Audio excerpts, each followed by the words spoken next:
दोस्तों, सभी शास्त्र कहते हैं कि बिना भगवान को प्राप्त किए मुक्ति नहीं मिल सकती है।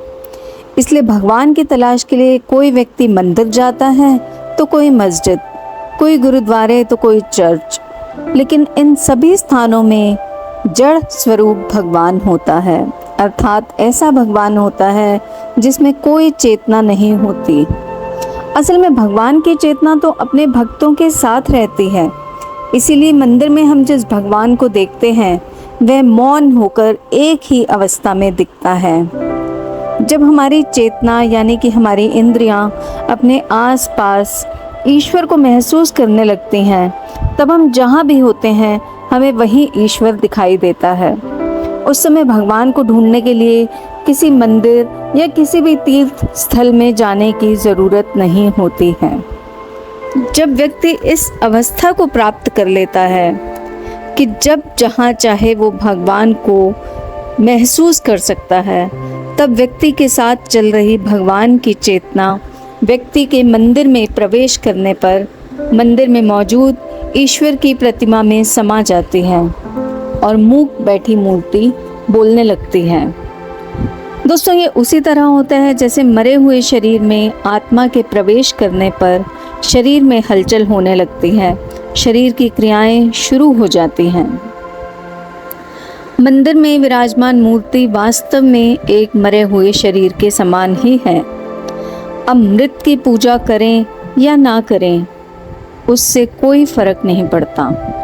हमारी श्रद्धा और हमारी भक्ति की अनुभूति वही कर सकता है जिसमें चेतना हो, प्राण हो। इसलिए तीर्थों में भटकने के बजाय जिस देवता की भी आप उपासना करना चाहते हैं उसे अपनी आत्मा से ध्यान करें, उनकी आत्मा अर्थात परमात्मा से संपर्क करें, परमात्मा की पूजा करें, तो जो फल आपको वर्षों मंदिर यात्रा से, तीर्थ स्थानों में घूमने से नहीं मिल सकता, वही फल आपको कुछ पल के ध्यान से मिल सकता है। दोस्तों, भगवान को कहीं ढूंढने की ज़रूरत नहीं है, वो हमेशा अपने भक्तों के साथ ही रहते हैं। इन्हें पाने के लिए तीर्थ स्थानों में भटकने की ज़रूरत नहीं है। मन से ध्यान करके देखिए, आपको ईश्वर नज़र आ जाएंगे। कभी ध्यान लगा कर देखिए, ईश्वर में मन जितना स्थिर होगा, ईश्वर की छवि उतनी ही साफ आपको सामने नज़र आने लगेगी। जब तक ध्यान ईश्वर में पूरी तरह रम नहीं जाता, तब तक धुंधली छवि चित्त में आती जाती रहती है। दोस्तों, हम अपनी हर बुरी व्यवस्था में ईश्वर को दोष देने लगते हैं, लेकिन सच तो ये है कि हम मन से ईश्वर के साथ संपर्क ही नहीं करते। चलिए, इसी से रिलेटेड मैं आपको एक स्टोरी सुनाती हूँ। एक बार एक पुजारी और नाई दोनों मित्र थे। एक बार नाई पुजारी से कहता है कि ईश्वर ऐसा क्यों करता है, वैसा क्यों करता है, यहाँ बाढ़ आ गई, वहाँ सूखा हो गया, कहीं दुर्घटना हो गई तो कहीं भुखमरी चल रही है, कभी किसी को नौकरी नहीं मिल रही है। हमेशा ही लोगों को ऐसी बहुत सारी परेशानियाँ ईश्वर देता रहता है। उस पुजारी ने उसे एक आदमी से मिलवाया जो कि भिखारी था। उस भिखारी के बाल बहुत बड़े थे, दाढ़ी भी बहुत बड़ी हुई थी। उसने नाई को कहा, देखो इस इंसान को जिसके बाल बड़े बड़े हैं, दाढ़ी भी बहुत बढ़ गई है।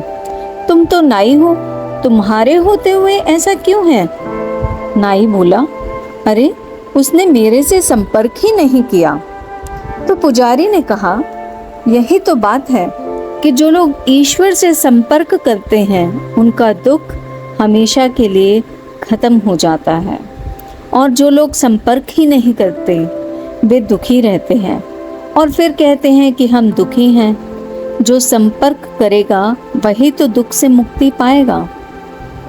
तो ईश्वर से संपर्क करने का दोस्तों एक नंबर भी है।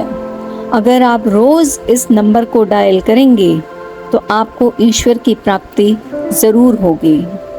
दोस्तों, ईश्वर को प्राप्त करने का नंबर है कि आप अपने अहम से शून्य हो जाओ, शून्यता में चले जाओ और अपने आप को भी शून्य में मिला दो। आपके अंदर अहम का लेश मात्र भी नहीं हो, तभी आप ईश्वर की प्राप्ति कर पाएंगे। आशा करते हैं आपको हमारी ये वीडियो अच्छी लगी होगी। अगर हमारी ये वीडियो आपको पसंद आए तो इसे ज़्यादा से ज़्यादा शेयर करें और लाइक करें। अगर आपने हमारे चैनल को सब्सक्राइब नहीं किया है तो जल्दी से इसे सब्सक्राइब कर दें और बेल आइकन बटन दबा दें ताकि आगे आने वाली वीडियोस आपको मिलती रहें।